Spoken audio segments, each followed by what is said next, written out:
Hello, hello, bonjour, bonsoir, buenas noches. We are back again, back on Planet Glee, and thank you for being here. It's Friday night, once again our favorite night of the week because it's the night of Venus.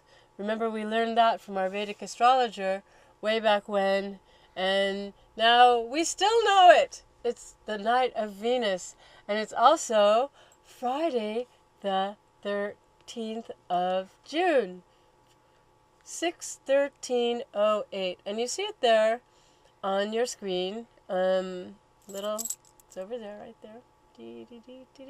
There. And then you also see, if we move a finger over a little bit more, to the call-in number, 621-4473. Planet Glee.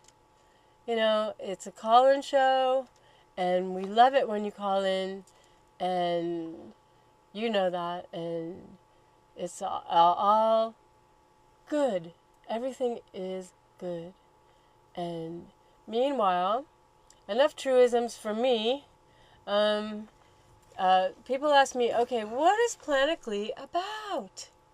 Okay, well, we've had musicians, we've had poets, we've had reflexologists, massage therapists. We had a cabaret, or a woman who wrote a show. We've had ambient musicians. We've had, wow, I don't know. The list goes on. Performance artists.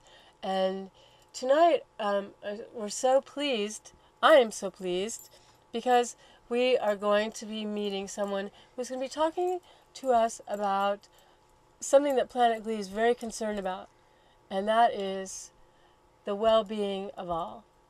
Okay, Loka, Samasta, Sukino, Bavantu, Amma is in town, and if you don't know Amma, go to amma.org. Meanwhile, those of you who know Amma, that's Planet Glee. Also, Planet Glee likes to chant Amma. And meanwhile, I think I've talked enough for now, and I should introduce our guest. And first of all,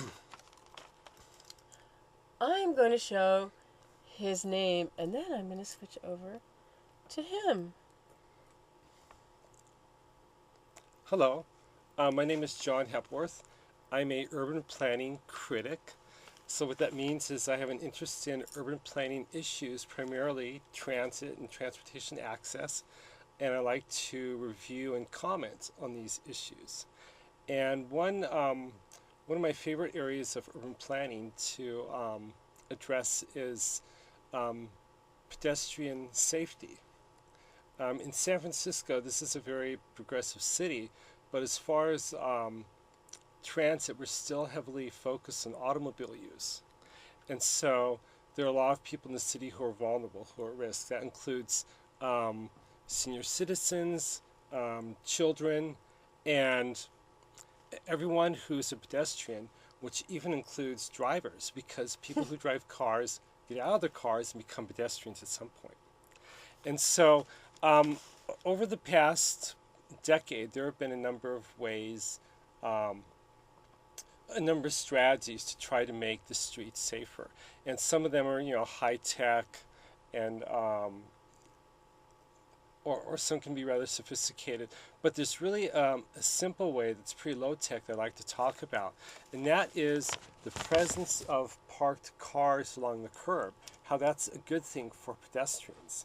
And there are some streets in San Francisco where, when you're walking down the street, there's no parked cars.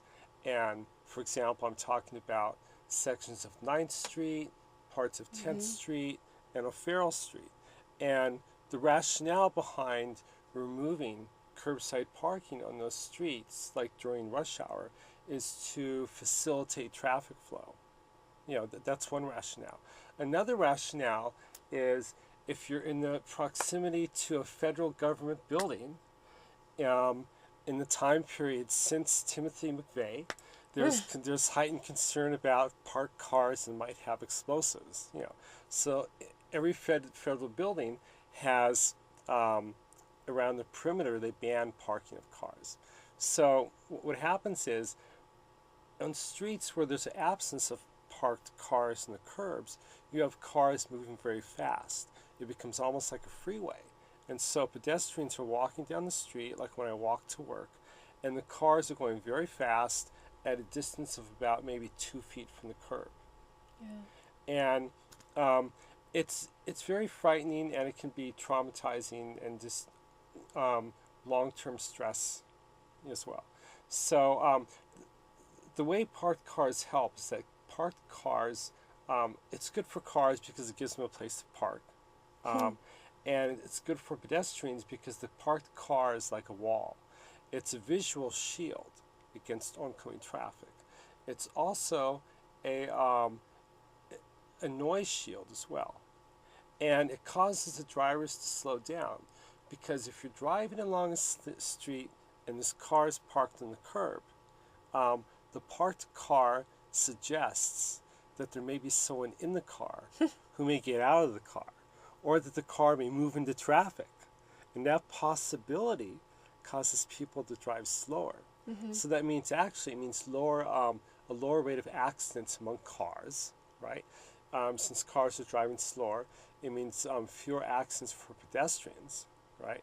And another benefit is that cars that are parked along the curb shorten the distance that pedestrians have to cross.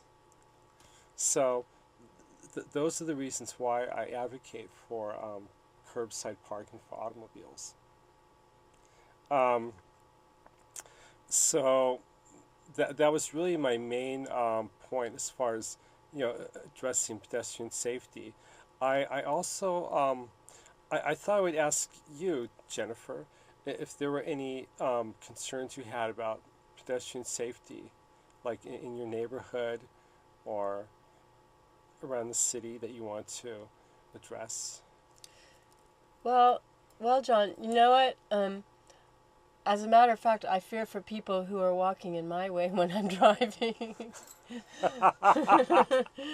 Because, sometimes, I forget to look to the right, or, I forget to look both ways, and all of a sudden, because I live in Bernal Heights, which is one of the worst areas for, it's not designed for cars, really, because there are lots of very narrow roads, and I don't know, I have come so close to hitting a pedestrian so many times, and because also you come down like a hill, and then I have a 5-speed, so it's like I'm coming down the hill and my car kind of goes a little bit, and you know what I mean? So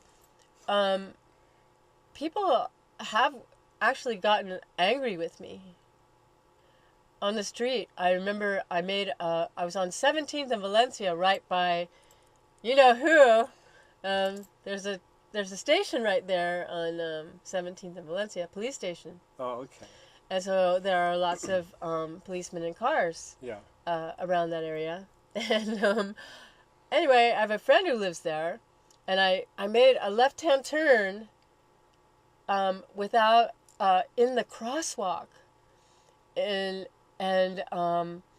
someone got really irate and complained to one of the policemen nearby about me, and the policeman stopped me and said, "What are you doing? Why did you, you made an illegal turn right there. You almost hit that man." It can be very frightening when you're a pedestrian and you're basically competing for the same space with automobiles. And that's why it's so important for people who, when you're driving, for people who drive, to implement a policy where you only drive where you can see, or you make sure you can see the areas that your car is moving into. That's great. We have a call. Okay, sure.